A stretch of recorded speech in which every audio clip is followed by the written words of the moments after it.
Welcome to the Unapologetic Vixen podcast, Owning Pleasure as a Black Woman. I'm Natasha, a licensed sex therapist and certified sex and intimacy coach, on a mission to empower Black women to choose a life of pleasure, not just today, but every day. There is nothing more powerful than a Black woman that authentically owns her pleasure and sensuality. So sit back, relax, and enjoy the gems.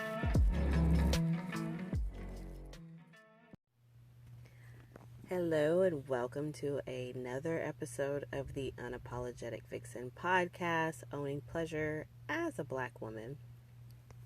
So in this episode, I want to share with you my experience at a Kink Gala.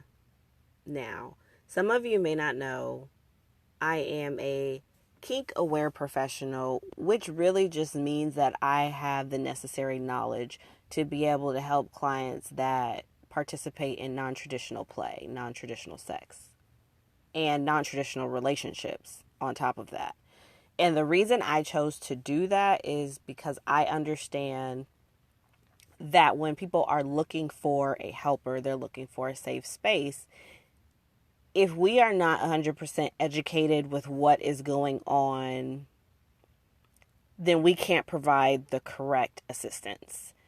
If someone comes in, and I'm not a kink-aware professional, for example, and they may have bruises on their legs, or they may have bruises on their arms, or they're acting funny, or something of that nature, it's possible that my first response would be, oh no, like what's going on? And ask questions based off of, are they being abused? Is there domestic violence? Asking the wrong questions. Whereas a kink-aware professional, the questions that I ask are a little bit different. Are you interacting in play? Or, things of that nature. We'll go down that road of kink and all that in season 2. But that was my whole reasoning, being able to ask the right questions and not just assume with those that I'm working with. So anywho, I am good for going and experiencing things just because I'm curious. And I usually will go by myself just because some of the things that, I won't even say that some of the things that I, go out and try to experience for research purposes that people aren't interested in. I think I just like to get a feel for what's going on my own, on my own. So I saw a post on Instagram, which I usually do, about a kink gala at a well-known dungeon that's here in Atlanta. Now, I got to tour that dungeon because a friend of mine is a friend of the owner. So I got to go tour the dungeon when no one was in there. It's really nice. It's really big. It looks like just this warehouse on the outside, but it is a sight to see on the inside, right? So I was like, I actually would love to see the dungeon being in use. The funny thing is, I was very anxious to participate, to sign up. I was like, okay, if I go, I don't know what I'm going to see. I don't know what I'm going to experience. And it was a Black, people of color community that was hosting it. And I kept going back and forth with, what if someone tries to force me to do something that I don't want to do? Mind you, that is what this space is all about. Giving you the ability to have the consent to do what you want to do. It's all about consent, enthusiastic consent on top of that. If there's any hesitation, then it's a no. So I couldn't even understand or begin to tell you why there was a piece of me that was saying we're going to be forced to do something that we don't want to do. A little bit of me believes that there's that lack of trust within myself sometimes that I still have, because doing the work means doing it all the time and being curious and asking questions about yourself. So a little part of me was like, am I going to be forced to do something I don't want to do because I'm going to put myself in that situation and I'm not going to be able to discern with if I'm comfortable or not, which did end up coming up. But that is what I went back and forth with for a whole week. And eventually I was like, forget it. I want to go. I want to experience it. So the day comes. It's a Sunday. I go to the dungeon. I get cute, probably overdressed. There were kink attire, skin. It was a really good atmosphere. I will say that it was a really good atmosphere. There were performances, and after the performances, there was open play in the dungeon. So I went into, there was a well-known impact play instructor there, and he had his lady with him that he performs with. And so part of the play was he went in a room and he was taking volunteers. Now, in my mind, I knew I was not going to volunteer for impact play. And for those of you who aren't sure what impact play is, it's basically spanking, flogging, paddles, things of that nature. And I watched, and the whole time I watched, I was really in my head having internal conversation. So I watched one lady go, and how he started off was he would whisper, he would hold her, and he would whisper in her ear, and I'm just assuming it was a I got you, relax, release, deep breaths, like I want you to relax. And so they did that for a while. Then he laid her on the table on her stomach, pulled up her dress, and pulled out his paddle. And while I'm watching, I can feel emotion coming up within me, but I don't know how to explain it in that moment. And so I'm watching her, and he's hitting her, and she's not making a sound. You could tell that, she feels it. She's just not making a sound. So the lady that he came with, that he performed with, was sitting in front of her and was holding her hand. And these are two black women, by the way. And she's telling her, it's just me and you in here. Don't worry about anyone else. Don't worry about anything else that's going on. It's me and you. Let out whatever you have to let out. And so when she starts telling her to let it out, you can see this woman trying to take it. You can see her trying to take it. And that is when I was able to formulate what I was feeling, because I was having an overwhelming emotional feeling to what was going on. And she kept telling her, like, release. Don't try to hold that shit in. Release. Let it go. And bit by bit, with the support of the lady in front of her, she finally started opening her mouth and letting noise come out. She started when she would get paddled, she would scream or yell, and like she would let it out. And I could tell there was more behind that than just the paddle. And so it was a really cool experience to watch. And I left that Kink Gala with more questions about myself than I did for just research. And sometimes that happens. But I got in the car. It's a 45-minute ride home, so I have lots of time to think. And what came up for me was, when I tell you I got emotional, like I was choked up. I was choked up in my chest. And I was trying to figure out, why am I so emotional? Why am I feeling this feeling? Like, Natasha, where is this coming from?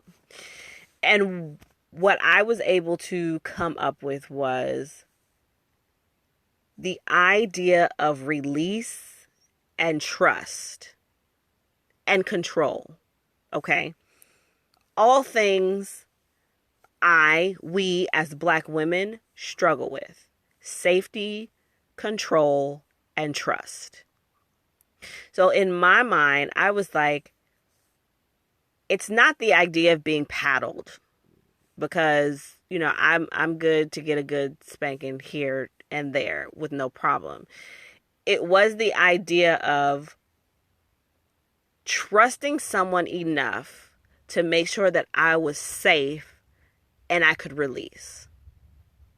That's what it was. So I put myself mentally in that situation, and I'm listening to this man tell me, I got you, deep breaths, release. And the first thing that would come to my mind is, you're lying. You don't got me. You don't got me. Because I've gone through my life having me. Whatever I want, whatever I want to do, I make it happen. So to trust that someone else would actually do that for me, that would be my first block. Okay. The second one would be, if we got past that block to where I'm actually laying down to feel the impact, to get the paddle, then it would be, okay, all these people are looking at me. I'm not going to give them the satisfaction of seeing me break, which is the control. I'm going to control the narrative. I'm going to control what goes on here. No matter how hard he hits me, I'm not going to respond. I'm not going to release. I'm going to hold it in, because that's what I do. Because if I actually release, if I give myself permission to release, I don't know what is going to come out of me. And I don't know what's going to be the result of that. And as I'm talking my way through this, as I'm driving, this is familiar in so many Black women that I talk to. I don't trust because there's not many people that can keep me safe. I can keep me safe. And I can't release because it's inappropriate and it's pointless. It's pointless for me to release because nothing's going to come out of it. So I keep everything in until I explode, and then I do it all over again. So for me, the conclusion was, I'm not in a space in my life, working towards it, but in that moment, I was not in a space in my life where I trust release. I would fight it. I would fight release. And I can see so many aspects of my life in the past where I've fought release because of what it may mean about me, or what people will think about me, or I got to keep it pushing. I don't have time to release, things of that nature. You know, the stories that we tell ourselves. And I was like, wow, all that from seeing someone getting paddled. And so I had to share that experience, because it didn't open my eyes for something I didn't already know. It opened my eyes to what free play, kink play, can stir up inside of you. And I wasn't even participating. So I wanted to share that. This isn't going to be one of the longer episodes, but I want you to think about being a Black woman in this world. What do you think about trust? What do you think about control? And what do you think about safety? And where are you not releasing? Now, I'm not saying that you have to go and get into the kink world and play and get paddled or flogged. I'm also not saying that I'm against it.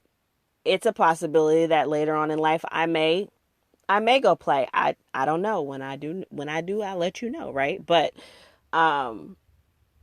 think about those three areas of your life: trust, control, and safety. And why you won't release. What's holding you back? What stories, what narratives? And if it's something you never thought about before, I am asking and encouraging you to think about it now. Because I do believe that I've stirred something in your belly, just like being at that Kink Gala and watching that demonstration stirred something in my belly and gave me something to think about. And I'm super excited because I am going to have a kink professional chat a little bit about my experience. Her name is Marla. So that's going to open our eyes even more to that realm. But I wanted to share my experience and just get you thinking more about you, how you show up in your life, and how you could be making it a little bit harder for yourself than necessary. Right? By all means, it's protection. I know for a fact I do and move the way that I do because of protection, and it could be the same for you. But just think about it. Think about why, where, how, all those things. So that's what I have for you today. If you have any questions, feel free to shoot me a message. Come over on Instagram and DM me. I would love to chat more with you about my experience. If you are into kink and you're interested in maybe chatting about it, hit me up, DM me, and maybe we can have you on one of the episodes as a guest. So have a wonderful, wonderful weekend, and I will talk to you next week.